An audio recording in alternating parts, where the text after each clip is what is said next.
Chosen one. Heaven remembers the moment your heart broke open not in defeat, but in divine surrender. That was the moment everything paused. The wind slowed, the earth grew still, and all of heaven turned its gaze toward you. The angels hushed their songs, waiting for your response. You didn't even know how sacred that moment was, how your quiet yes resounded like thunder in eternity. You thought it was weakness, but heaven saw it as worship. You thought it was the end, but heaven called it the beginning. You see, every destiny begins with surrender. God does not build thrones on pride, He builds them on yielded hearts. The world had tried to shape you to convince you that strength meant control, that peace meant comfort, but God's Spirit had been whispering beneath all the noise. That whisper carried eternity in it. And when you finally bowed, not out of exhaustion, but out of recognition that you were never meant to do this alone, heaven erupted. Angels lifted your name before the throne. The King smiled, and all creation rejoiced. The day you surrendered was not a day of loss. It was the coronation of your true identity. There is a sound in heaven that only plays when a soul turns fully toward God. It is not like earthly music.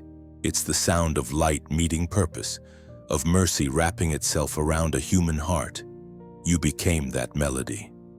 Heaven celebrated you not because of what you achieved, but because of who you finally became. Your surrender was not a small act. It was a cosmic declaration that God's will would now reign through your life. You may not have seen it, but angels were dispatched the moment you said yes. The very atmosphere around you shifted. Old patterns began to break. People who could no longer walk with your new purpose started fading away. You didn't lose them. Heaven repositioned you. What you thought was rejection was redirection. What you thought was chaos was actually divine rearrangement. You were never forsaken. You were being refined. Every tear, every disappointment was heaven preparing the soil for the seed of destiny that would only bloom through surrender. There's something powerful that happens when you stop running from God and start running toward Him. The same fire that once terrified you now purifies you. The same voice that once convicted you now comforts you. The same hand that once disciplined you now defends you. You were never meant to blend in. You were meant to carry divine fire in a world that's forgotten heaven's language. That's why your surrender shook hell itself. Because darkness cannot stand where yielded light begins to shine. Listen carefully. Chosen one. Your surrender has activated something in the unseen. Doors that were once locked are beginning to open. Favor is aligning with your name. The delay was never denial. It was training. Heaven wanted your heart before your platform, your obedience before your influence. And now, because you've surrendered, God can trust you with more. You have been marked. There is oil on your name. The kingdom recognizes your yes, and the earth will soon see its evidence. We are reminded through the writings of David in the Luke chapter 15, verse 10. There is joy in the presence of the angels of God over one sinner who repents. Heaven celebrated that joy over you the very moment you turned, the instant you let go. The second you said, "Lord, have your way." It wasn't just you kneeling in prayer. It was heaven standing in honor. And so, if this message finds you, it's not by accident. Heaven has orchestrated this moment to remind you of what truly happened when you surrendered. You became a vessel of light, a carrier of divine purpose, and the sound of your obedience still echoes through eternity. That is why you cannot go back. That is why compromise feels heavier now. Because once heaven has claimed you, the world loses its hold. You are chosen. You are anointed. You are called to carry this flame wherever you go. So pause right now. Breathe. Feel that gentle stirring in your spirit. It's not emotion, it's confirmation. Heaven is speaking again, reminding you that your yes still matters. The same God who rejoiced over your surrender still walks beside you today. And if this message touches your spirit, take a moment to lift your voice, to like, to share, and to comment below as a prophetic act of agreement. Let the world know that heaven celebrated you. Declare your alignment publicly so that the same angels who rejoiced that day can rejoice again, seeing your faith still alive. Comment 7 and 7 below if you know this was your moment, if you can feel heaven's celebration echoing through these words. There was a whisper before the storm, a voice so soft it could only be heard by a soul that had finally grown quiet. You remember it, don't you? That still, sacred moment when something deep within you stirred, when everything else around you fell silent for just long enough for heaven to speak. It wasn't dramatic. It didn't come with lightning or thunder. It came as a whisper, because God knew you'd been surrounded by too much noise. The noise of fear, the noise of people's opinions, the noise of your own doubts. He waited until you were ready to hear, not with your ears, but with your heart. You didn't recognize it at first. It sounded almost like your own thoughts, but gentler, like love wrapped in sound. It said, "Come home." It said, "Enough striving." It said, "Be still and know that I am God." That was not your imagination. Chosen one. That was your Creator calling you back to the place where you were first designed to live in surrender, in peace, in divine alignment. The whisper wasn't there to demand, it came to invite. Because God never forces His children, He woos them back with grace. In that moment, you didn't realize the magnitude of what was happening. While you wrestled with doubt, angels stood watch, knowing heaven had just released a word that would shift your destiny. Every whisper from God carries weight. It carries eternal intention. It doesn't just speak to your mind, it awakens something ancient in your spirit. Something that recognizes its true home. That's why you couldn't ignore it. You tried to drown it out with distractions, but it lingered. You tried to move on, but it followed you, gently, patiently, persistently, until you realized that it wasn't a passing thought, it was a divine summons. God could have shouted. He could have sent a sign so loud that even the skeptical would have heard. But He didn't. He chose a whisper because whispers require intimacy. A shout reaches crowds, but a whisper reaches hearts. And He wasn't trying to impress you, He was trying to draw you closer. He wanted you to lean in, to quiet your chaos enough to notice the sacred in the small.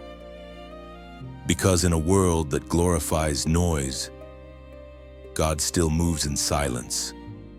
The same silence that rested over the waters before creation is the same silence He uses to birth new beginnings in you. The whisper changed everything. It marked a turning point.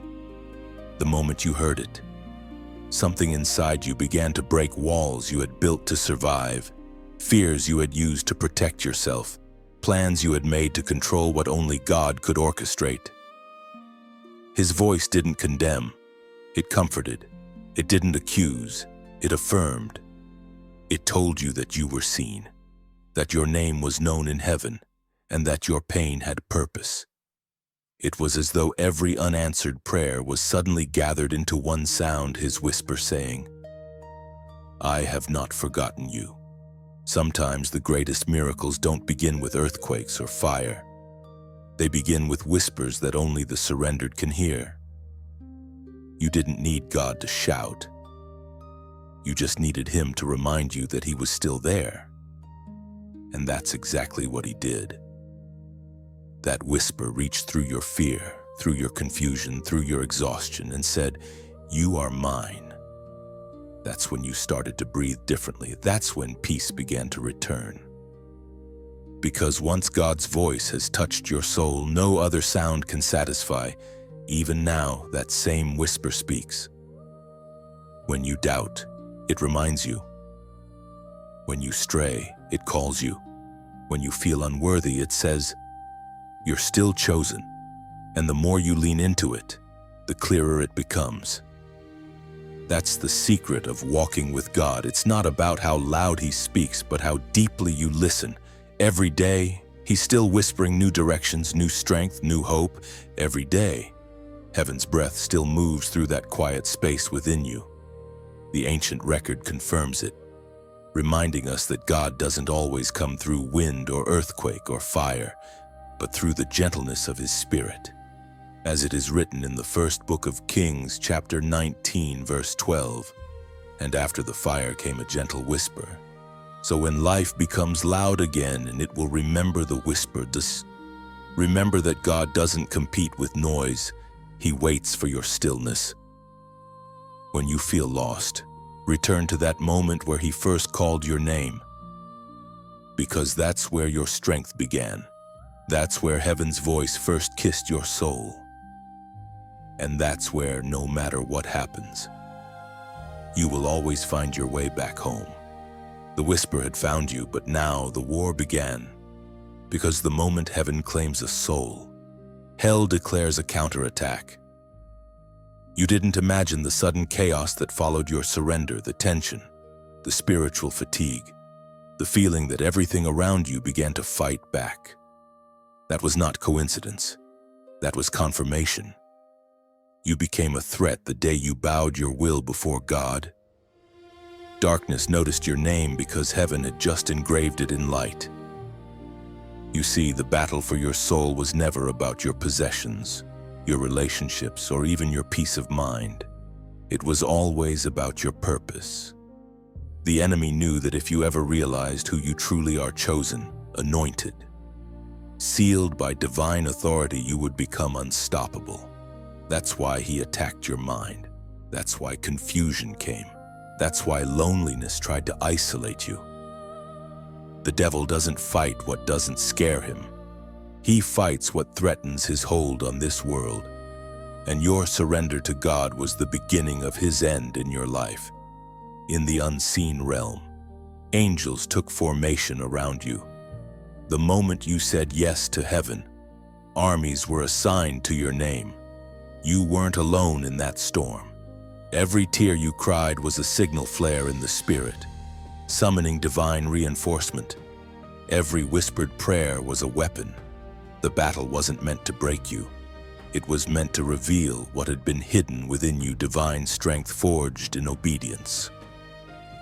The word makes it clear that this battle is not physical. Your enemies are not people.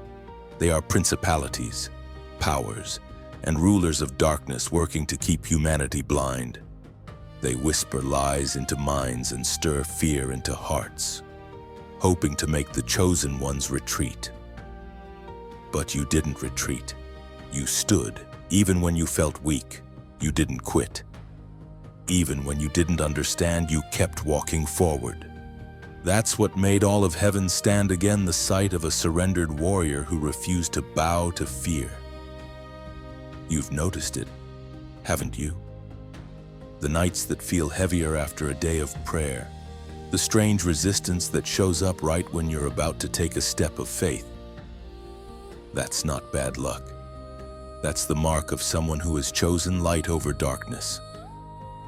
The more your spirit aligns with heaven, the more the forces of darkness are exposed around you.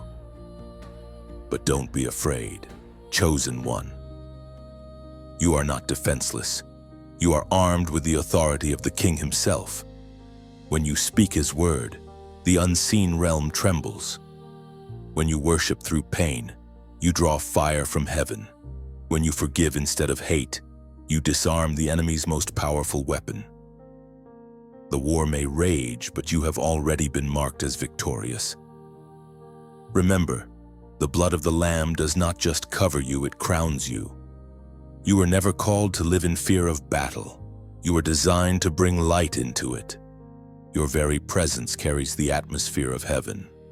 That's why chaos cannot settle where you stand. The battle doesn't define you, your endurance does. And the endurance you're showing now is proof that heaven is winning through you. The ancient record reveals what truly happens in this unseen struggle, exposing the true enemy and reminding the faithful where their strength lies. As it is written in the letter to the Ephesians, chapter 6, verse 12. For our struggle is not against flesh and blood, but against the rulers, against the authorities, against the powers of this dark world. These words are not poetic, they are prophetic. They explain why your storms have felt supernatural, why your opposition feels strategic, because it is. But hear this: for every attack, there's a counterstrike from heaven. Every arrow launched against you is intercepted by the one who commands angelic hosts. You may feel the pressure, but you are surrounded by glory. You may sense warfare, but you are armored in righteousness. The darkness doesn't stand a chance when you walk in truth. The enemy trembles not because of your strength, but because of your obedience. So when the fight grows fierce, don't ask, "Why me?" Ask, "Why now?" Because timing reveals threat level. The heavier the battle, the closer you are to breakthrough. That's why you've been feeling this resistance. It's the sound of walls about to fall. You're stepping into territory hell once controlled. The enemy knows it, and he's panicking. But stand firm. This isn't where you fall. This is where you rise. If these words resonate in your spirit, if you know you've been in a battle not everyone can see, then type this in the comments as your declaration of faith: I stand firm. Say it as an act of spiritual defiance, not against people, but against the darkness that wanted you to quit. Every time you declare it, heaven hears your agreement, and hell remembers that it lost its grip. You're not fighting for victory, you're fighting from victory. The war was decided the moment you surrendered. And now, your faith is the banner waving high over the battlefield, announcing that the chosen one still stands. There are moments when surrender breaks you open, and tears become the only language heaven understands.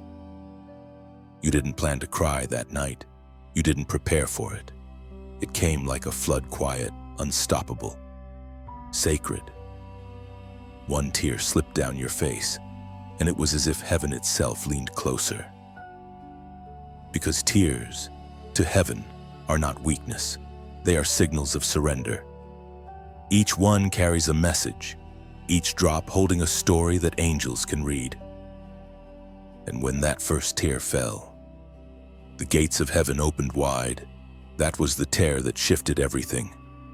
It wasn't just emotion, it was evidence that something divine had taken place inside of you. You were no longer fighting God, you were yielding. You were no longer trying to be strong, you were allowing yourself to be held. That tear was a seal, a sign to the unseen world that this soul had chosen its rightful king. You thought it was just grief, but it was worship. You thought it was exhaustion, but it was transformation. God saw that tear, and he said, "Now I can move." In heaven's courtroom, tears are testimony. They speak on your behalf when words cannot. That's why the Spirit interprets groans too deep for speech, because heaven has always understood the language of surrender. When your heart broke, your prayers became pure. You stopped asking for things and started desiring only Him.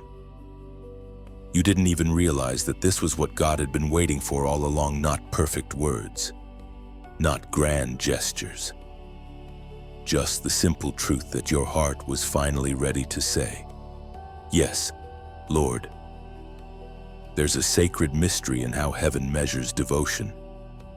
The world measures strength by how much you can hold in. Heaven measures it by how much you're willing to release. The tear that falls in surrender carries more power than 1,000 shouts of pride. Because when you cry before God, you are emptying yourself so He can fill you again. That's why breakthrough often comes after we break. The walls that once stood around your heart began to crumble with that single tear. Every chain tied to fear, shame, or guilt started to loosen. You may not have felt it in that moment, but the heavens were shifting in your favor. You see, God keeps record of everything surrendered in secret. He remembers the moments when no one was watching, when you prayed through pain, when you kept believing despite silence, when you chose love instead of bitterness. Those moments are not forgotten. They are written in heaven's archives, etched into eternity. That's what makes you powerful, not your perfection, but your persistence. You've fallen before, but every time you've risen again, heaven has taken note. The psalmist once revealed this mystery, recording what heaven does with every tear of the faithful, as it is written in the book of Psalms. Chapter 56, verse 8. You have collected all my tears in your bottle. Think about that, every tear, stored, remembered, honored. Heaven doesn't waste pain. Not one drop of your sorrow has been forgotten. What broke you yesterday is being used today to build your testimony. And maybe right now, you still feel that ache in your chest, the ache that comes from loss, from disappointment, from waiting. But even that ache is holy when it's surrendered. God is not angry with your tears. He welcomes them. He transforms them. Because in His kingdom, tears water the soil of new beginnings. What you released in sorrow will one day bloom in glory. What you gave up in tears will return multiplied in joy. When the day of your breakthrough comes, you'll understand why you had to cry first. Those tears were not weakness, they were currency. They purchased peace. They prepared the way for joy. And when heaven looked down and saw them, it didn't see failure, it saw faith in its purest form. So let your tears remind you that God is near. Every drop has meaning, every cry has power, and every moment of surrender draws heaven closer. That tear that opened the heavens over your life wasn't a sign that you were breaking, it was proof that God was building something new inside you. When the tear touched heaven, the celebration began. It wasn't a quiet acknowledgement or a subtle nod from the throne, it was thunderous. A sound unlike anything on earth filled the courts of glory. Trumpets of light echoed through eternity. Angels took flight, their voices joining in songs that have no human equivalent. All of heaven celebrated the day you surrendered to God's plan.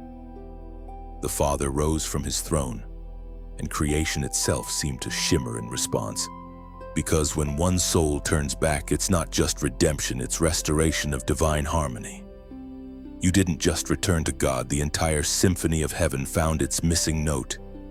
In that moment, your name became melody. The angels sang it not as a name of weakness, but as a name of victory. Every scar you carried became part of the rhythm. Every mistake you thought disqualified you became part of the story heaven was singing. Imagine that the very things you thought were reasons for shame became instruments of praise. Your pain turned into poetry in heaven's language. That's what divine redemption sounds like. Heaven's celebration isn't loud for the sake of noise. It's loud because love cannot whisper when restoration takes place. There's no restraint in joy when a child comes home, the same way a parent runs toward a lost child. Heaven ran toward you. The light that filled the atmosphere was not abstract, it was the reflection of God's heart rejoicing. You might not have felt it physically, but your spirit did.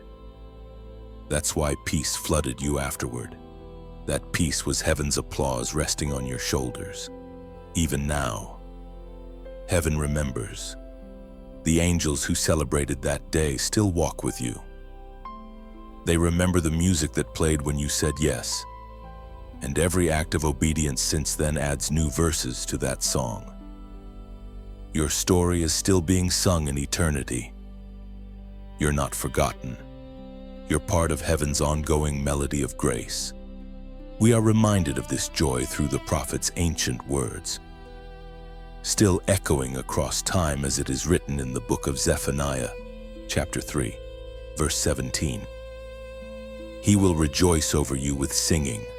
Pause and let that truth sink in. God sings over you, not just forgives you, not just tolerates you, and he sing, and his song never stopped.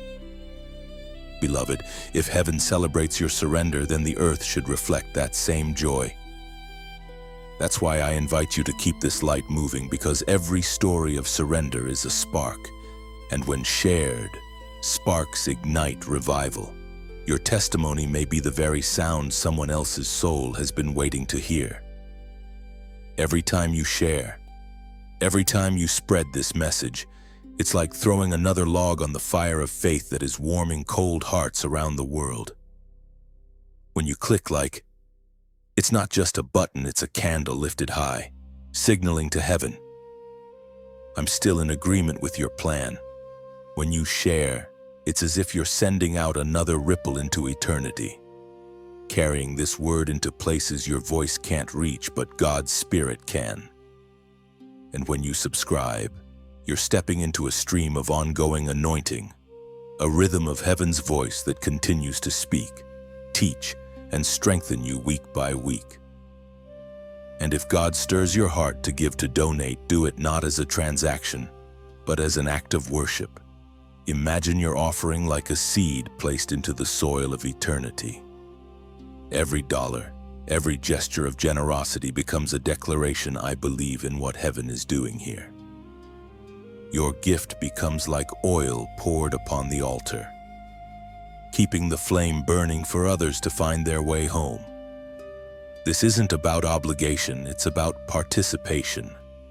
You're not giving to a screen, you're giving into a movement that reminds people they are seen, chosen, and loved. Think of a single light glowing in darkness. It's beautiful. But when others bring their lights too, the darkness has nowhere left to hide. That's what happens every time one of God's chosen ones connects, supports, and shares. The message grows, the sound expands, and heaven's celebration spreads through hearts across nations. You are part of that symphony. Your voice matters, your faith matters, and every simple act, whether a click, a share, or a gift, becomes a note in heaven's ongoing song of redemption. Together, we build an echo chamber for divine truth, a chorus that says, God still saves, God still speaks, and heaven still celebrates. So never underestimate the power of your participation. The same heaven that once sang over your surrender continues to sing over your obedience. Let that awareness guide your hands and heart. Heaven is still rejoicing and through you. Its sound is spreading across the earth like sunrise after a long night.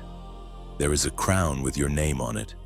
It was forged in the fires of obedience, shaped not by gold alone, but by surrender, endurance, and faith.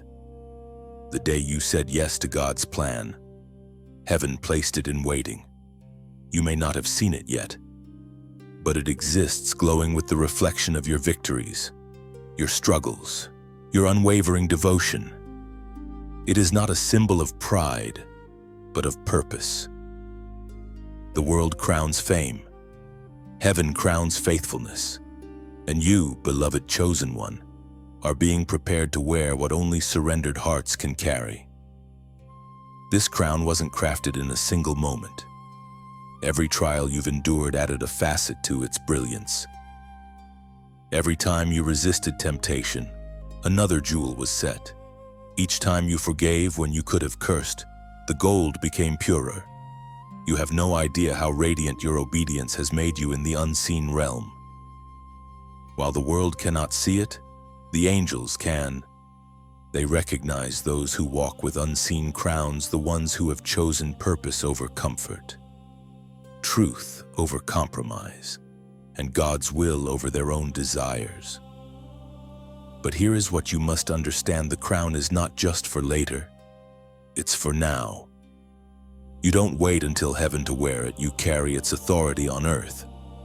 The moment you surrendered, that authority was placed upon your spirit and you were marked. The crown signifies divine backing. It means that when you speak light, darkness must obey. When you declare God's word, creation responds. You walk differently now because you carry heaven's signature. And even though your natural eyes can't see it, the spiritual realm bows to it. There are times, though, when you may feel unworthy of it. The enemy whispers, "You're not good enough," and tries to make you forget who placed that crown on your head. But remember, crowns are not earned by perfection. They are entrusted through surrender. God doesn't crown the flawless. He crowns the faithful. Your obedience, even in tears, has been your greatest act of worship. You didn't just say yes. Once you say yes every day, you choose righteousness over rebellion, love over bitterness, faith over fear. And though life still tests you, understand that testing doesn't disqualify the chosen, it authenticates them. Every storm that comes against you only polishes the crown brighter. Every hardship that tries to break you ends up proving your endurance. The weight you carry isn't punishment. It's proof that you've been entrusted with more. Kings are tested before they are crowned, and you, chosen one, have already passed the hardest tests, those of the heart. This truth was recorded long ago for those who endure faithfully until the end. As it is written in the second letter to Timothy, chapter 4, verse 8, "There is laid up for me the crown of righteousness." Those words are not distant history, they are your inheritance. The same God who inspired those words has already begun fulfilling them in your life. Every day you walk in obedience. You draw closer to the moment when heaven itself places that crown upon your brow. But even now, you can feel it, can't you? That quiet confidence rising within you, that sense of divine purpose that doesn't come from ego but from assurance. That's the crown speaking. It reminds you that you belong to a kingdom unshaken by the world's chaos. It whispers, keep standing, keep believing, keep shining. Because one day what is unseen will be revealed. One day the world will recognize what heaven already knows: you are royalty in the eyes of God. So walk with your head high, not in arrogance but in reverence. You're not wearing a symbol of pride, you're carrying the proof of promise. When others see only your past, heaven sees your crown. When life feels heavy, remember that the crown is never far, it rests upon your obedience. You are walking through refining fire because glory requires endurance. But the flame won't destroy you. It will define you. You are being molded into one who reigns not through dominance, but through humility and love. And now, if these words stir something deep within you, if you can feel the weight of that unseen crown resting upon your spirit, then comment 8888 below. Do it not as a ritual, but as a declaration: I recognize my royal calling. The number 8 symbolizes new beginnings, resurrection, and divine alignment. It represents your next chapter, where heaven's promises begin to manifest visibly in your life. When you type it, you're not just engaging, you're agreeing with heaven's decree that your crown is real, your authority is active, and your purpose is unstoppable. Let heaven see your agreement. Let darkness know you've remembered who you are. You are crowned not because of what you've done, but because of who your surrender has made you. When heaven crowned you, hell trembled. The day you surrendered wasn't just a celebration in glory, it was an earthquake in the shadows. Every demonic assignment that had once surrounded your name was suddenly revoked. The moment you said yes to God, darkness lost legal access to your destiny. You may not have heard the sound, but hell did. It was the sound of chains snapping, of contracts being torn, of demons retreating from a territory that no longer belonged to them. You became untouchable not because of your strength, but because of the authority now resting upon your spirit. The enemy never surrenders territory quietly. He resists. He tests. He whispers. He tries to return to the ground he lost through doubt, fear, and discouragement. But what he fails to understand is that your surrender created a seal over your life, heaven's mark that cannot be erased. When you said, "Lord, take it all," the Spirit of God stepped in as your defender. Every dark force that once had permission to torment your mind or twist your purpose was cast out. Your yes became a war cry. Your peace became a weapon. And the demons that once studied your weaknesses began to flee in confusion. There was a shift in the unseen that day. The very atmosphere around you changed. Places that once felt heavy now feel lighter. Thoughts that once brought torment no longer have the same hold. You began to see through the enemy's illusions, the manipulation, the lies, the subtle ways he tried to make you believe you were still in chains. But now, your eyes have been opened. The Holy Spirit within you shines so brightly that deception cannot hide. That is why some people walked away. That is why certain doors closed. It wasn't rejection, it was evacuation. The darkness could no longer stand to stay where the presence of God now abides. You have to understand how powerful your surrender really was. It was not a mere emotional moment, it was a legal transaction in the spirit realm. Your soul was purchased, redeemed, and sealed by divine authority. The accuser of souls lost his case against you. His accusations were silenced by the blood of the Lamb. When you surrendered, heaven's verdict was declared, set them free. And when heaven speaks, all creation must obey. This truth is not hidden. It has been written for centuries as a promise to all who submit to God. As it is written in the letter of James, chapter 4, verse 7. Submit yourselves therefore to God. Resist the devil, and he will flee from you. That is exactly what happened to you. You didn't just resist, you surrendered. And that surrender sent tremors through hell itself. Every demonic spirit that once found comfort in your fear suddenly lost its home. Now, when you walk into a room, atmospheres shift. When you speak the name of Jesus, the invisible world reacts. You carry something holy that darkness cannot counterfeit, the authority of a heart aligned with heaven. That's why the attacks come when you're closest to breakthrough. That's why the distractions multiply when you're stepping into destiny. The enemy is desperate to convince you that you're still vulnerable, that your victory was temporary. But you are no longer a victim, you are a vessel of divine fire. The same Spirit that raised Christ from the dead lives within you, and no demon can stand against that reality. You have to remember this truth on hard days, when the night feels heavy again, when old fears try to whisper. Stand firm in your identity. The demons that once tormented you are now terrified of you. They remember the day they were forced to flee. They remember the authority that surrounded your surrender. And every time you choose peace instead of panic, faith instead of fear, they're reminded that their hold is gone forever. You have stepped into the realm of spiritual authority. You are no longer merely surviving, you are governing. The enemy no longer has a seat at your table. He only has memories of the day he lost his grip. Your past has been sealed under grace, your present surrounded by angels, and your future guarded by divine decree. You have become living proof that surrender to God is the greatest act of power a human soul can ever make. So walk with quiet confidence, not arrogance. For your strength doesn't come from pride, but from presence, the presence of the one who fought for you when you couldn't fight for yourself.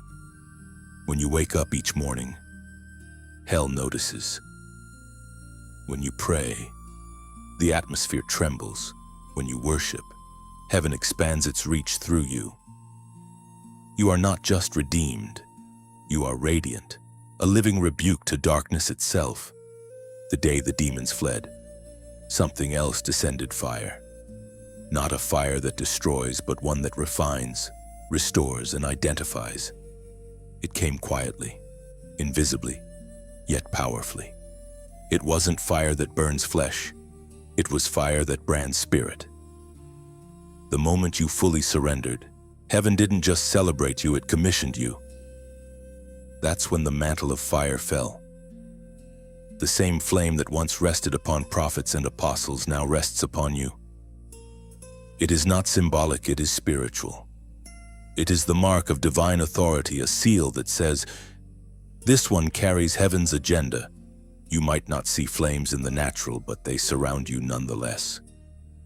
The mantle of fire isn't something you wear outwardly, it burns from within. It fuels your prayers, ignites your faith, and keeps your spirit alive when everything else grows cold. That's why you felt different since your surrender. The same things that used to drain you now strengthen you.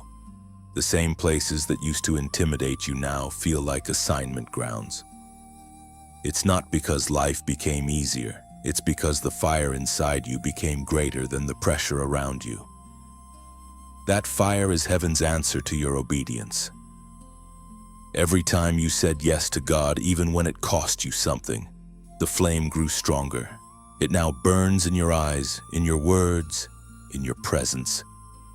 People feel it when they're near you, even if they can't name it. It's the warmth that brings comfort to the broken, but also the heat that exposes what's false. This is why your presence has begun to challenge some and comfort others. The light of God reveals, divides, heals, and convicts all at once.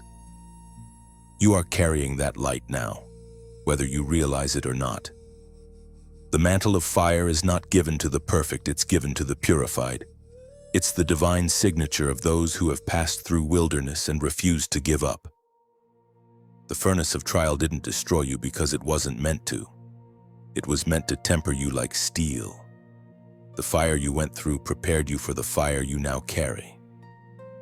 What once hurt you now empowers you. What once burned you now bows to you. You were being trained not for survival, but for service. Heaven gives this fire not for decoration, but for demonstration. You are not meant to keep it hidden. You are meant to carry it into dark places. That's why life hasn't allowed you to stay comfortable, because fire is restless when confined. It searches for purpose. It wants to spread. Every encounter, every conversation, every quiet act of love, these are opportunities for heaven's flame to touch another soul through you. You are no longer a spectator of God's glory, you are a vessel of it. And yes, this fire has weight. It will make you restless in places that lack truth. It will make you hunger for holiness in a world obsessed with compromise. You'll find yourself unable to settle for shallow living because the flame inside you refuses to shrink. Sometimes that intensity may feel like isolation, but it's not punishment, it's positioning. God separates his fire bearers not to make them lonely, but to make them luminous. This divine fire also protects you. There are things you no longer have to fight because the fire fights for you. There are people who left your life because they couldn't handle the heat you now carry. That's not rejection, it's refinement. Fire reveals what is real and consumes what is not. Everything false falls away when heaven's flame is present. And everything true, your calling, your purpose, your anointing emerges purified, shining brighter than ever before. What you carry now connects you to an ancient lineage of those who burned for God. As it is written in the book of Acts, chapter 2, verse 3. They saw what seemed to be tongues of fire that separated and came to rest on each of them. That same fire that rested upon them has found you. The Spirit who moved through them now moves through you. The fire has not gone out. It has only multiplied through surrendered hearts across generations. So, walk as one aflame. Let your words carry warmth and weight. Let your silence carry reverence. Let your life remind others that God still chooses ordinary people to carry extraordinary fire. When you pray, that fire lights up the heavens. When you worship, that fire draws others toward God. You are now part of heaven's living flame, the continuation of a story that began when divine fire first touched humanity and declared, "You are mine." The mantle is on you, and the world will soon feel its heat. The fire that fell on you was never meant to stay contained. Heaven's flame demands motion. It calls you upward, onward, into divine purpose. That's why, after your surrender and your refining, the voice of the Spirit spoke again. It wasn't a whisper this time, it was a call, a command, a commissioning. You could feel it deep within your spirit, an invitation wrapped in authority. Rise. The call to rise is not gentle. It comes when you're still trembling from battle, when ashes still cling to your hands. It calls you before you feel ready, before you feel worthy, before the world believes in you. But heaven doesn't wait for your comfort. It moves at the rhythm of your obedience. When God says, "Arise," He is not asking a question. He is awakening what has been dormant inside you. He is summoning the warrior you didn't know you were. Rising doesn't always look like victory at first. Sometimes it looks like standing when you'd rather stay down. Sometimes it looks like forgiving when you'd rather forget. Sometimes it looks like worshiping through tears. Choosing hope when despair feels easier. But every act of faith, no matter how small, is a declaration of war against darkness. You don't rise once you rise daily. Every sunrise becomes a reminder that resurrection still lives inside you. You've been through the valley. You've seen the shadows. But now the command has been released: stand tall. You carry too much light to stay hidden. You carry too much fire to remain silent. Heaven has invested too much in you to let you shrink now. The mantle you received wasn't for decoration, it was for demonstration. There are people waiting to see what obedience looks like in motion, and your life will be the answer to that question. Rising doesn't mean leaving your scars behind. It means showing them as proof that grace works. It means walking in such authority that even your weaknesses become testimonies. You may still feel unqualified, but remember, this God doesn't call the prepared. He prepares the called. He lifts you from the ashes not because of your perfection, but because of His purpose. Your story isn't over, it's entering its most powerful chapter. You might wonder, why me? Because God saw what you could become when the fire was done purifying you. You survived the storm not to sit in silence, but to stand in strength. You are not the same person who bowed in surrender. You've been reborn through flame. Heaven has declared your season of rising, and all creation is waiting to see it. It is not arrogance to rise, it's obedience. When you walk in confidence, you're not boasting in yourself. You're boasting in the one who restored you. You were never meant to blend in. You were meant to blaze trails, to shift atmospheres, to awaken hope. Every step you take in faith releases the fragrance of heaven in the earth. And the world, though it may not understand, you cannot ignore the light that follows you. The prophet once spoke of this same moment of awakening, as it is written in the book of Isaiah, chapter 60, verse 1. Arise, shine, for your light has come, and the glory of the Lord rises upon you. This is not poetry, it's prophecy fulfilled through you. The glory of the Lord has risen upon you, and that means it's time to move. Not by your strength, but by His Spirit. The world is darker than ever, but that's exactly why your light is needed now. And so, chosen one, If you can feel that stirring inside the call to rise higher, to step out again, to believe again, don't ignore it. That's heaven's voice echoing through your spirit, reminding you that the time for hiding has ended. You are stepping into visibility, not for fame, but for purpose. Every time you rise, you make it easier for someone else to rise too. If this word burns inside you, if you know this is your moment to stand, to move, to awaken, then write this simple declaration in the comments: I will rise. Do it as a prophetic act, not for attention, but as agreement. When you type those words, you're joining heaven's command. You're saying, I accept the mantle, I accept the mission, and heaven takes note. The same angels that celebrated your surrender will now go before you as you step into your calling. Your rise is not just personal, it's prophetic. The world will feel it. The heavens will echo it. And darkness will remember the day you stood up clothed in glory. When heaven calls you to rise, it never sends you unprepared. After the fire, after the whisper, after the surrender comes the training, not in public but in private, not on stages but in secret rooms. It is in the hidden places that God refines His chosen ones. You may feel unseen, but heaven has never been more focused on you. This is the season where God builds you into what the world will one day see. Every quiet prayer, every moment of obedience when no one applauds, these are your training grounds.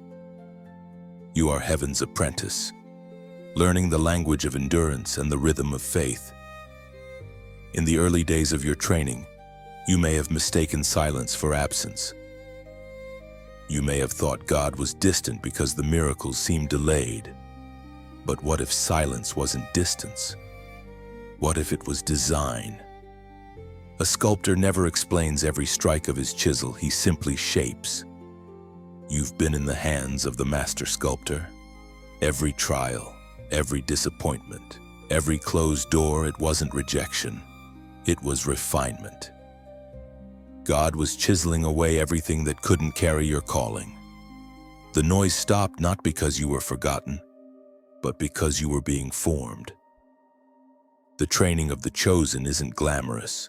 It's not the highlight reel people post, it's the behind-the-scenes footage of tears, trust, and transformation.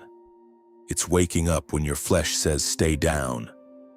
It's forgiving again when you thought you had nothing left to give. It's serving in silence when no one notices, because you know heaven is watching. Every act of quiet obedience becomes another layer of spiritual muscle. You are learning to walk by faith, not by applause. And sometimes training feels like wilderness. You look around and realize that some people can live carelessly, yet seem to prosper. But you can't. You've been marked. You've been called. Heaven disciplines those it loves, not to harm, but to prepare. God doesn't test your worth. He trains your weight. He's making sure you're strong enough to carry the promise.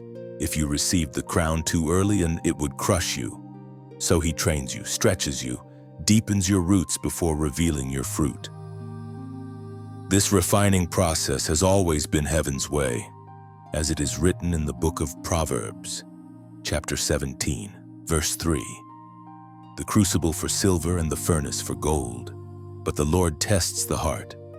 You, chosen one, have been in that furnace, but not to be destroyed, to be defined. Every time you chose faith over fear, you passed another divine test. Every time you worshiped while waiting, heaven saw you advance another level. The refining fire doesn't burn you, it brands you as trustworthy. And yet, even in training, God allows you to glimpse your purpose. You begin to notice the quiet impact your obedience makes. A word you spoke brings someone peace. A prayer you whispered changes a situation. A message you share brings another soul hope. That's how heaven works, through unseen seeds that grow into visible fruit. And this is where you play your part in keeping the message alive.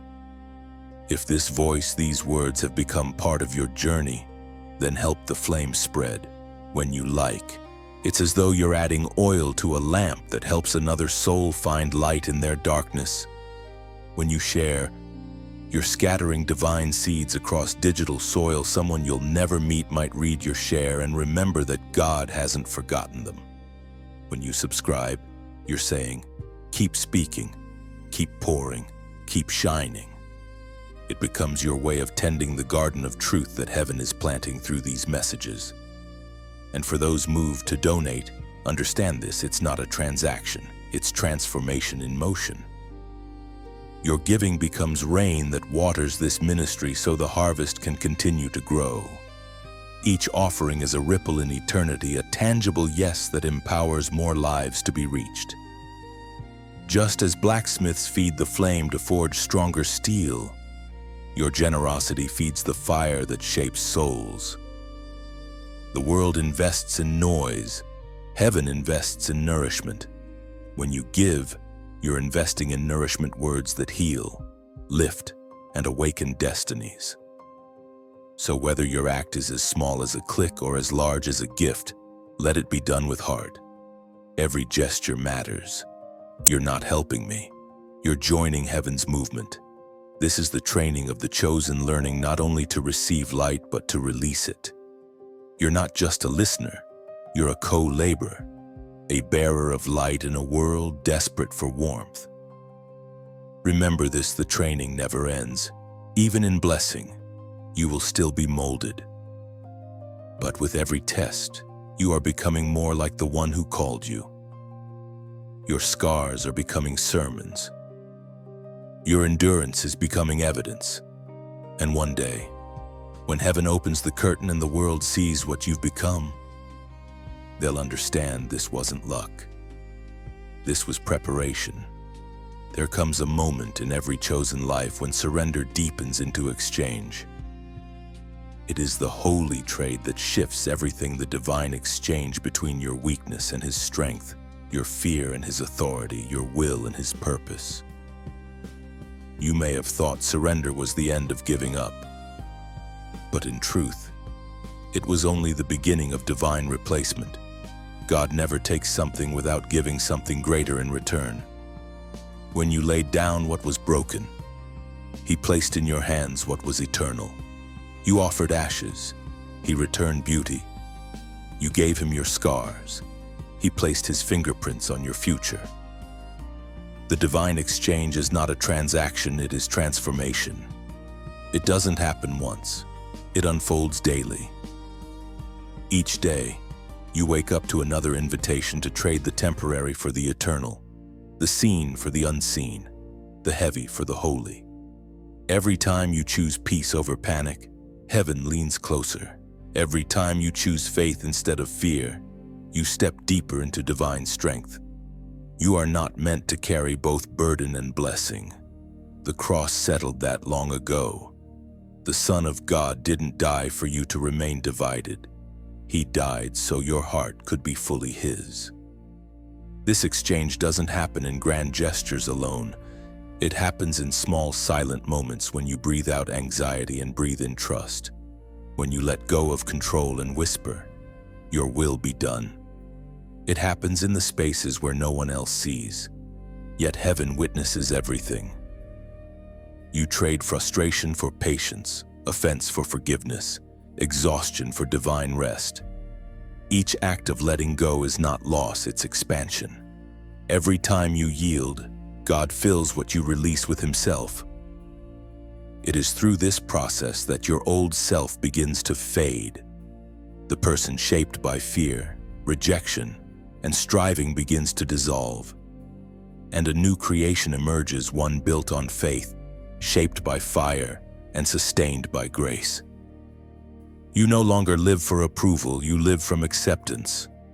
You no longer strive for validation, you walk in revelation. This is the divine exchange in action, where your insufficiency meets His all-sufficiency, and what once felt impossible now becomes inevitable through His power. You've already experienced it without realizing. Think of the times you felt too weak to continue.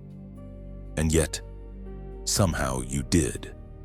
That wasn't your strength, that was His. The times you forgave what felt unforgivable, that was His mercy flowing through you. The moments when hope returned after heartbreak, that was His resurrection power breathing into your ashes. The divine exchange is not theory, it's testimony, and you are living proof that when humanity yields, divinity fills. But understand this, the exchange always costs something. To receive divine strength, you must let go of self-reliance. To walk in authority, you must surrender your agenda. To live in peace, you must release control. God cannot fill hands that are already full. That's why He keeps calling you to empty yourself again and again, because only empty vessels can overflow. You are being emptied not because you are forgotten, but because you are chosen to be filled with something the world cannot contain. This mystery was revealed through the ancient prophet, declaring the promise that still sustains the faithful today. As it is written in the book of Isaiah, chapter 40, verse 31, "But those who hope in the Lord will renew their strength. They will soar on wings like eagles." That verse isn't just comfort, it's covenant. Every time you trade your weariness for trust, you're stepping into that renewal. Heaven's strength begins to circulate through your spirit, giving you endurance the world cannot explain. The exchange isn't only personal, it's generational. As you yield, others learn from your example. Your children, your friends, even strangers you may never meet are watching how you handle surrender. And without realizing it, your obedience becomes their invitation. The divine exchange spreads like light passed from candle to candle, each flame igniting another until darkness has no room left to dwell. In time, you'll look back and realize that every loss was a lesson. Every delay was direction. Every heartbreak was holy redirection. The very things you thought were endings were actually divine trades being finalized in heaven's timing. You didn't lose. You were upgraded. You didn't fall behind. You were being refined. You didn't fail. You were being formed. This is the beauty of walking with God. You can't outgive Him for everything you surrender. He returns something beyond measure. Your yes becomes a key that keeps unlocking more of His glory. The exchange never stops, because love never stops giving. And in that endless flow of giving and receiving, you are continually renewed, continually transformed, continually becoming the reflection of the one who first made the trade for you, His life for your redemption. There are moments when you can almost feel it, the air shifting, time itself bending, things beginning to align without your effort. Doors you stopped knocking on suddenly open. People who once resisted you begin to return. The same situations that once brought confusion now make sense. This is what it means when the prophetic winds begin to shift. Heaven starts to reorder everything around you so that divine timing can unfold exactly as it was written. You are not stuck. You are being synchronized with eternity. You may not always notice it first because God's timing rarely announces itself with trumpet sounds. It begins subtly, a divine stirring, a sense that change is near, a quiet knowing in your spirit. The same spirit who whispered to you in surrender now moves like a wind through your life, rearranging what you cannot see. It is as if heaven exhales, and suddenly, things that were once motionless begin to move. You feel lighter, freer, more aware. What used to drain you now energizes you. What once felt delayed now feels divinely placed. The winds have shifted, and you, chosen one, are standing right in the center of that movement. Don't mistake the shaking for instability. It is realignment. When the winds of prophecy blow, they remove what is dead to make room for what is alive. People may exit, opportunities may change shape, plans may dissolve, but all of it is divine choreography. God's timing doesn't waste anything. The closed door you mourned over wasn't rejection, it was protection. The delay that frustrated you wasn't punishment, it was preparation. The winds are not against you, they are carrying you toward fulfillment. And yet, when those winds start to move, it's natural to feel uncertain. You'll want to cling to what feels familiar. But the same God who commands the wind commands your steps. If He is moving the pieces, it's because He has seen the end from the beginning. You are stepping into alignment with promises that have been waiting for your surrender. The time for delay is ending. Heaven is repositioning you not for survival, but for significance. Every divine promise carries its own appointed season. You cannot rush it, and you cannot miss it, because when the winds blow, even the detours become part of destiny. What you thought was wasted time is being redeemed right now. The opportunities you lost are circling back, renewed and redefined. The prophetic winds don't just shift around you, they shift within you. They breathe new life into dreams that once felt buried. They awaken courage you thought was gone. They remind your spirit that destiny is still alive. The ancient prophet saw this mystery in a vision that still breathes truth into generations of believers. As it is written in the book of Ezekiel, chapter 37, verse 9. Come from the four winds, O breath, and breathe into these slain that they may live. Those words were not only for a valley of dry bones long ago, they are for you now. The breath of God is moving through the valleys of your life, reviving what once seemed lifeless. Where you thought it was over, God is saying, live again. Listen, those prophetic winds you feel are not random. They are evidence that heaven has issued a command on your behalf. The breath of God is calling your purpose to attention. The time of dormancy has expired. What you have been waiting for is not on its way. It has already been released. You are simply catching up to what God already finished in eternity. The delay wasn't denial, it was divine synchronization. So when the winds shift, don't resist them. Spread your wings like the eagle and let them lift you higher. The same spirit that moves mountains is now moving you. Let Him carry you into rooms you didn't plan to enter, into assignments you didn't even know existed. This is the season of divine repositioning, where everything lost will be replaced, and everything stagnant will begin to flow again. If these words resonate deep within your spirit, if you can sense the winds moving through your life right now, then comment 444 below. Do it not as a ritual, but as recognition. The number 4 symbolizes divine order, foundation, and the establishment of God's perfect timing. When you type 444, you're declaring, I align myself with heaven's order. I welcome the prophetic wind. It's a sign that you're no longer resisting the shift, you're riding it. Heaven moves through agreement, and this is your act of faith. Let the winds come. Let them rearrange what needs changing. Let them breathe into what needs reviving.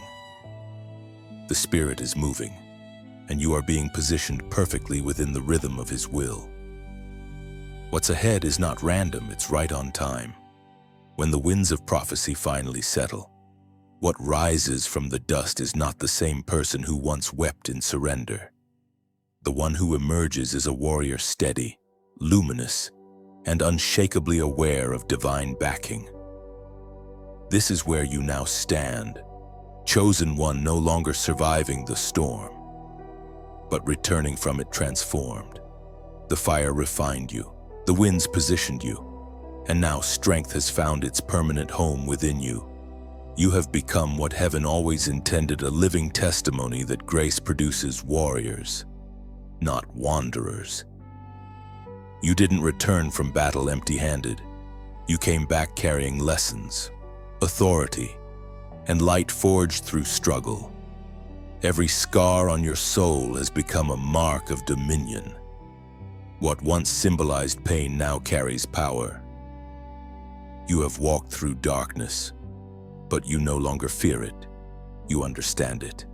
You've seen the enemy's tactics, felt his resistance, and discovered that he only fights what carries divine significance. The attacks you endured were never about your past, they were about your potential. The moment you realized that, the battle began to lose its sting. Now, as you stand here, there's a new awareness within you. You recognize that victory was never about defeating people. It was about conquering yourself, your doubt, your hesitation, your desire to please everyone but God. You fought inward wars that no one saw, and heaven recorded every unseen victory. The strength you walk in today wasn't inherited, it was earned through tears and tenacity. You learned to wield silence as a weapon and patience as a shield. You discovered that real power doesn't shout, it stands still in faith. The return of the warrior isn't loud, it's steady.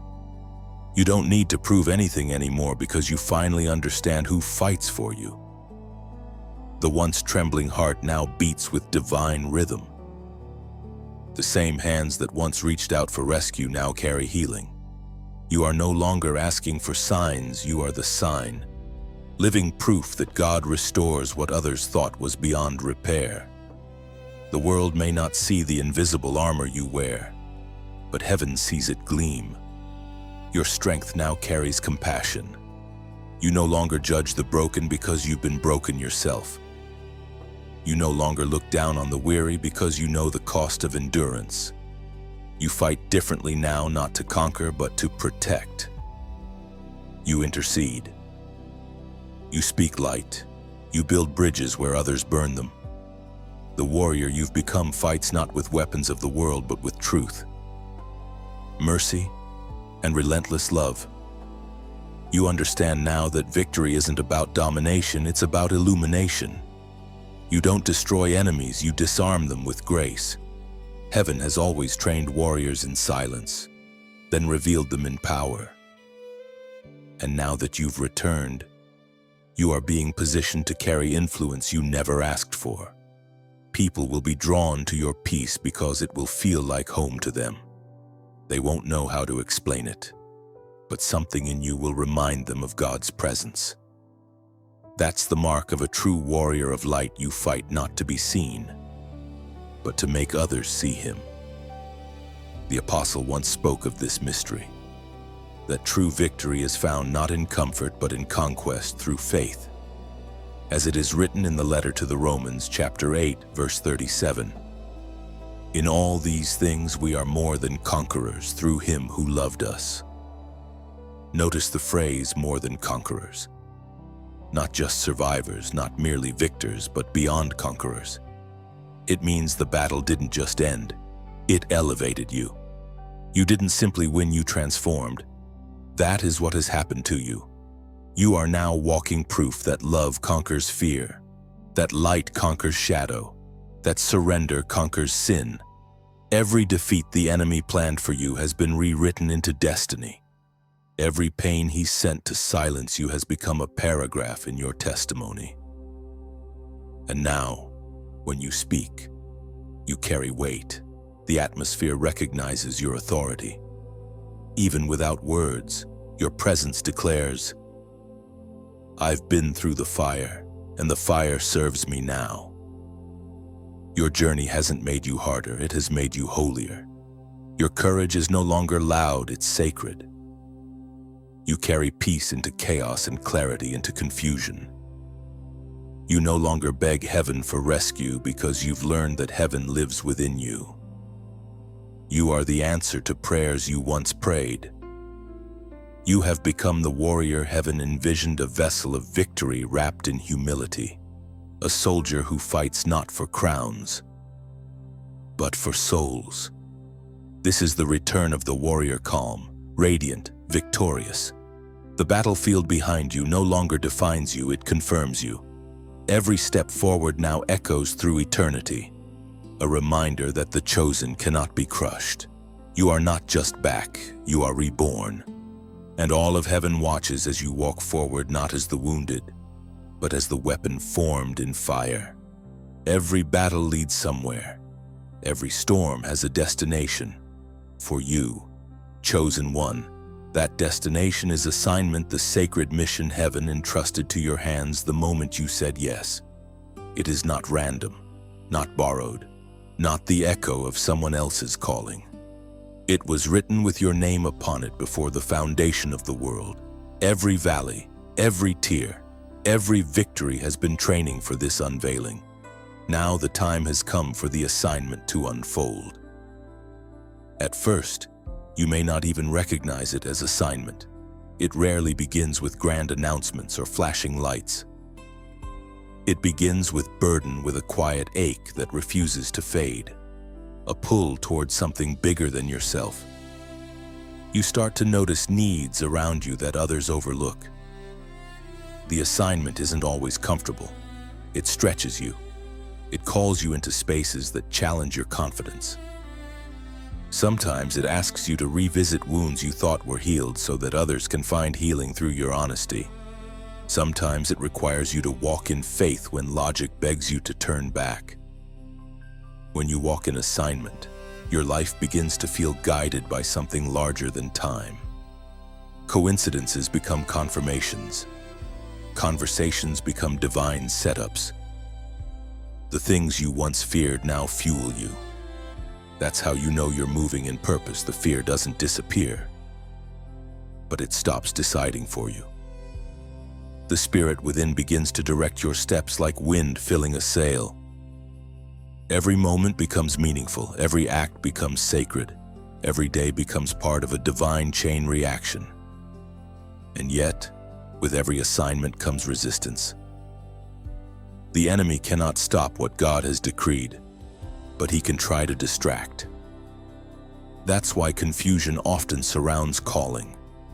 You may face delays, detours, even doubts, but remember, the resistance only proves the assignment's weight. The greater the mission, the greater the opposition. You are carrying light into places that have never seen it. And light will always provoke darkness before it transforms it. Stay steady. You are not behind schedule. You are right on heaven's timeline. Sometimes your assignment won't make sense to others. They'll question your direction, misunderstand your devotion, and misread your silence. But heaven never required their understanding, only your obedience. You are not building for applause. You are building for eternity. There will come a day when the full design is revealed, and those who doubted will finally understand that you were not driven by ambition, but by alignment. The assignment was never about visibility, it was about impact. Every calling has a pattern revelation, preparation, manifestation. You have passed through the first two, and now you are stepping into the third. The world is about to see what heaven has been shaping in secret.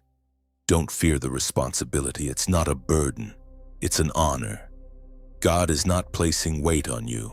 He is placing worth in you. You carry answers to prayers other people are still praying. You carry words that will break chains, hands that will heal wounds, and presence that will shift atmospheres. That is what the assignment unlocks, the flow of divine authority through human obedience. Your mission may look ordinary on the surface, but heaven recognizes it as extraordinary. A word spoken in kindness can alter eternity. A prayer whispered in faith can change generations. A moment of compassion can rescue a soul. This is how heaven measures success, not in scale, but in sincerity. You're not called to do everything. You're called to do your thing with heaven's excellence. The world doesn't need another echo, it needs your original flame. This truth was written for those who wait faithfully for divine timing to reveal purpose. As it is written in the book of Habakkuk, chapter 2, verse 3. For the vision awaits an appointed time.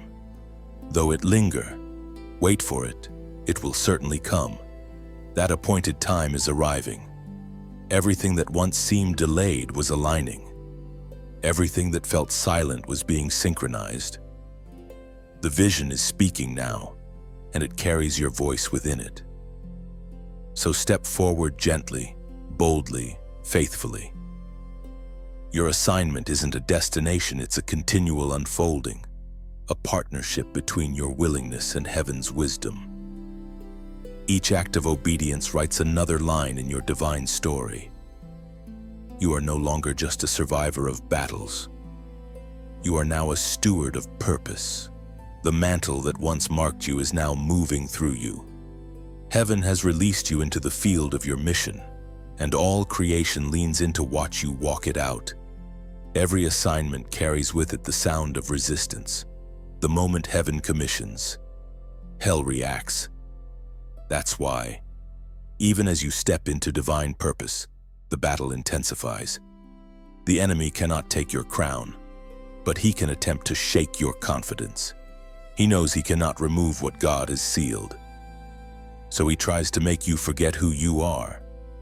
That's the final test before fulfillment, the shaking of faith right before the manifestation of promise. You've likely felt it, the sudden doubts, the exhaustion, the unexpected opposition. It feels like one last storm before sunrise. But remember, storms are not sent to destroy eagles. They are the wind that teaches them how to soar higher. The resistance you're facing now isn't evidence that you're off course, it's confirmation that you're nearing completion. When the battle grows louder, it's because breakthrough is closer. You are not under attack. You are under refinement.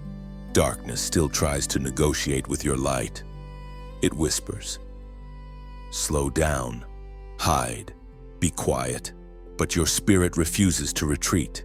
You've come too far to turn back. You've endured too much to doubt now. The warrior in you stands taller because the kingdom inside you cannot be shaken. This is when your voice matters most. When fear rises, speak faith. When discouragement whispers, declare destiny. Every word of truth you release is a strike of lightning across the enemy's domain, as it is written in the book of Isaiah, chapter 54, verse 17. No weapon formed against you shall prosper. That scripture is not just reassurance, it's reality. The weapon may form, but it cannot fulfill its purpose.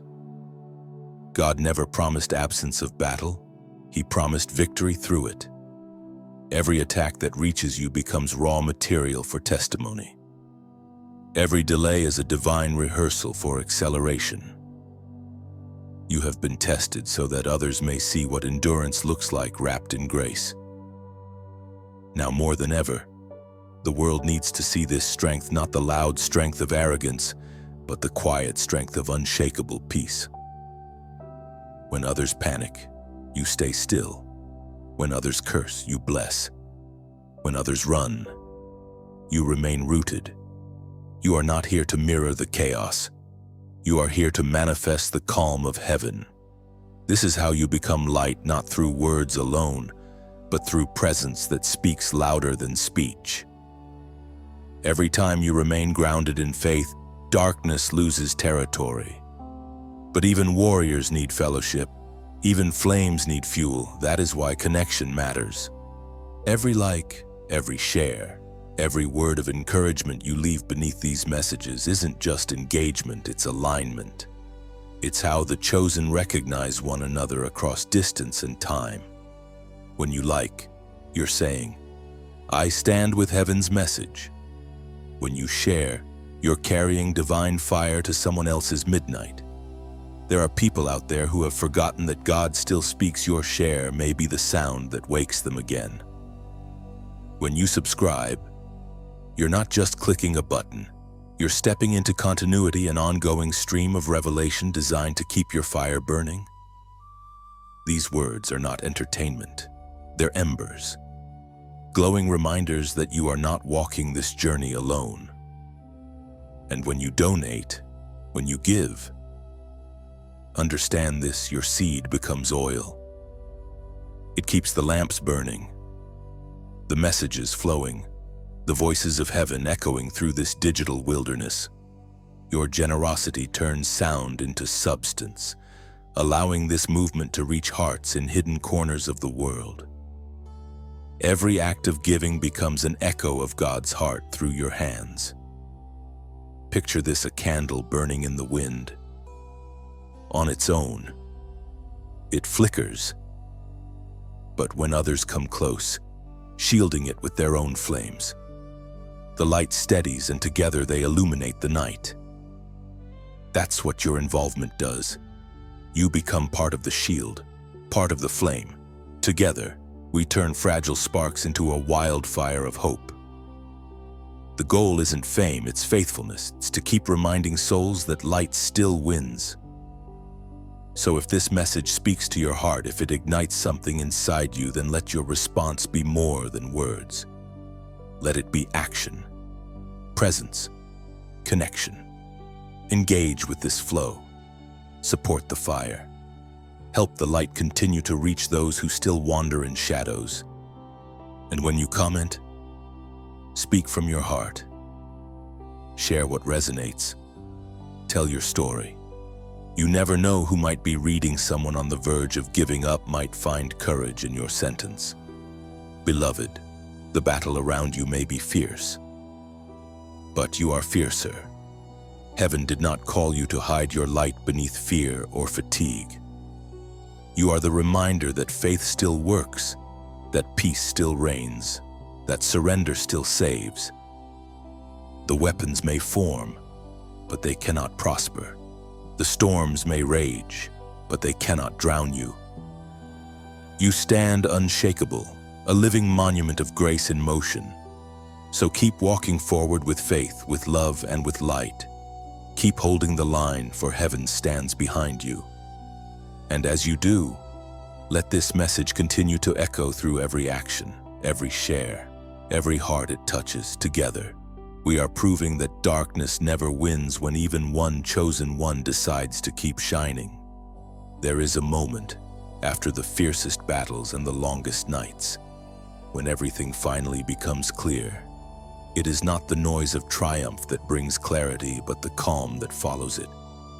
The silence after the storm. This is where you now stand, chosen one. The crown once prepared and waiting is now resting upon your spirit, secured by faith, sealed by perseverance. It is not a crown of gold alone, but of endurance, humility, and victory. You are crowned not because you fought perfectly, but because you refused to quit when it mattered most. This crown doesn't sparkle for human admiration, it glows with heaven's recognition. It carries the light of every trial you've overcome, every prayer you've whispered, every moment you chose love over bitterness. It represents the story of your survival and the strength that was born from surrender. The world may not see it, but all of heaven does. Angels bow in honor of the one who stood firm when the winds howled and the fire burned. You didn't just survive, you were shaped into royalty through endurance. The crown is not a reward for effort, it is a revelation of identity. You were royal long before you believed it. The difference now is awareness. You finally see yourself as heaven always has. You no longer live from striving, but from standing. You no longer chase worth, you carry it. This is what divine authority feels like: quiet confidence born not from pride, but from presence. You walk differently now, not because the road changed, but because you did. Authority doesn't mean control, it means covering. The crown secures you in a realm where chaos can no longer dictate your peace. You've learned to lead without shouting, to command without fear, to walk in stillness while carrying power. You've discovered that divine authority isn't loud, it's luminous. It doesn't demand, it draws. People begin to listen not because you insist, but because your spirit radiates authenticity. You carry something the world can't replicate: the still weight of heaven's glory. This transformation was always part of the plan. The crown is not the end of your story, it's the beginning of your reign. You've been entrusted with influence, whether over nations or neighborhoods, families or friendships. Wherever your feet tread, light follows. The authority you carry doesn't dominate, it liberates. Those who come near feel peace where anxiety once ruled. Those who encounter you sense clarity where confusion once reigned. You are a walking sanctuary, carrying heaven's government into earthly ground. Yet even as you wear the crown, humility anchors you. You remember where you came from, the ashes, the tears, the silence of surrender. You know the weight of waiting, the ache of not understanding, the sting of being misunderstood. Those memories do not haunt you. They remind you. They keep your crown from becoming heavy with pride. Every time you remember how God met you in weakness, the crown glows brighter, reflecting gratitude rather than arrogance. This truth was spoken long ago to those who would endure with steadfast hearts. As it is written in the book of Revelation, chapter 3, verse 11, "Hold fast what you have, that no one may take your crown." The command is gentle but firm. Guard what heaven has given. Do not let weariness make you careless. The enemy cannot steal what God has sealed, but he will try to distract you from carrying it with honor. The crown remains secure when your heart remains surrendered. You are now learning the rhythm of reigning, walking in grace, speaking with wisdom, acting with love. Your authority is not about dominion over others, but dominion over your own spirit. You are the calm in chaos, the steady in storms, the peace in places of unrest. People will come to you not for answers, but for atmosphere. They will feel heaven near when they are near you. That is the mark of one who wears a true crown. Their presence becomes a doorway to the divine. And though the world may still not understand you, you no longer need it to. You've been accepted where it matters most. You've been entrusted with something that cannot be taken away. A crown secured not by human hands but by divine decree. Walk boldly but softly, lead fiercely but kindly. Carry your authority not as a weapon but as a lamp. Let your life continue to shine, quietly declaring that surrender births sovereignty, and that those who kneel before God stand tallest before the world. You are crowned, chosen one not for a season but for eternity. The heavens know your name, and the crown upon your spirit will never fade. Heaven remembers the day your surrender began, and now all of heaven stands to honor what it has become. The journey that once began with trembling hands and tearful prayers has culminated in a victory no human words can fully capture. You have walked through fire and come forth as gold. You have been broken and remade, silenced and then anointed with a voice that carries eternity in its sound. The same heaven that celebrated your beginning now rises in ovation at your becoming. The divine story is complete not because it ended, but because it has entered its eternal rhythm. The sound in heaven is unlike any music of earth. It isn't a single melody, but 1,000 harmonies converging into one symphony, your name woven into the song of redemption. Every step you took, every trial you endured, every yes whispered in faith became notes in this celestial composition. The angels sing not only because you made it, but because you never walked alone. The Father looks upon you, radiant in obedience, and the Son smiles, seeing his reflection glowing in your spirit. The Spirit, the same breath that called you out of darkness, now dances around you in light. The standing ovation of heaven isn't about applause, it's about recognition. Heaven honors what it recognizes as divine reflection, and that is what you have become. You now mirror the kingdom you belong to. You think with heaven's mind, move with heaven's rhythm, Love with heaven's heart. You are not simply a servant, you are a son, a daughter, an heir. The whole journey, the tears, the silence, the pruning was never to prove your worth, but to reveal your identity. You were royal all along. It simply took time for the world to see what heaven had already declared. You have lived what few are willing to endure, the path of total surrender. You have learned that faith isn't always loud. Sometimes it's the quiet choice to believe again. You have learned that power doesn't always roar. Sometimes it's found in patience. You have learned that victory doesn't always look like triumph. Sometimes it looks like stillness, trust, and grace under pressure. These lessons became your armor. They have shaped a faith so pure that even the weight of time cannot crush it. Now heaven looks upon you as one of its greatest testaments that love wins, that mercy restores, that surrender crowns. The heavens are not silent, they are rejoicing. The witnesses of eternity, the saints who have gone before, the angels who watched your story unfold, all celebrate the same truth: you finished well. The fire did not consume you, it revealed you. The storm did not drown you, it cleansed you. Every valley became a vineyard, every wilderness became an altar, every pain became prophecy fulfilled. This moment, this eternal recognition was spoken of in holy words long ago, as it is written in the book of Revelation, chapter 19, verse 6. Hallelujah, for the Lord our God, the Almighty, reigns. Those words now echo through the heavens, not only as praise to God, but as proclamation of His reign within you. You have become the evidence that His kingdom truly lives on earth as it is in heaven. Through your surrender, His reign found another vessel, another voice, another visible sign of invisible glory. You may not hear the music with earthly ears, but your soul feels it, an endless anthem of belonging.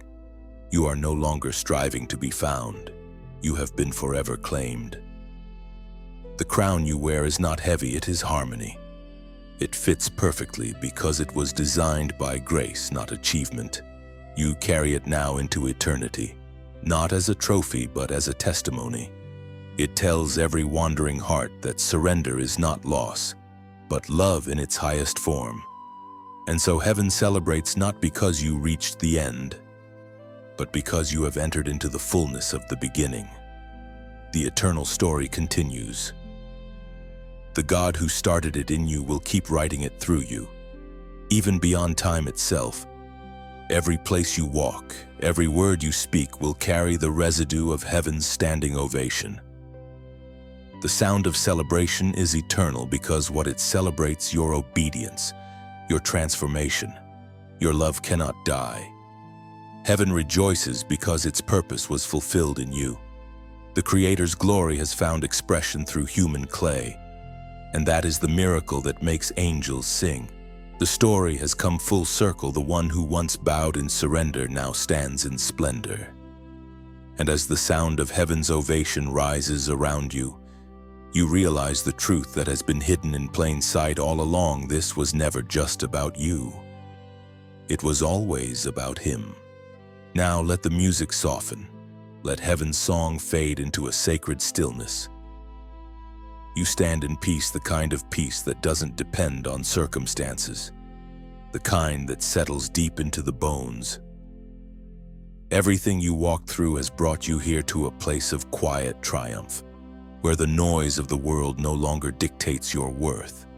You have become a living psalm, a walking cathedral of God's presence. As the heavens rejoice, the earth waits for the echo of your steps. You are not done. You are deployed. The journey continues, not as struggle, but as stewardship. Wherever you go, carry the calm of this moment. Speak gently, move wisely, love boldly. Let your life remain a reminder that light wins. Heaven's celebration was not just about one day of surrender, it was about a lifetime of becoming. And now that you know who you are, you can never unknow it. The same Spirit that called you, refined you, and crowned you will keep guiding you until the last breath turns into eternal song. So walk forward, beloved chosen one, with heaven's applause still echoing in your spirit. You are part of a story that never ends, a melody that never fades, a light that never dims. All of heaven celebrated the day you surrendered, and it will keep celebrating as long as your life continues to shine with His glory.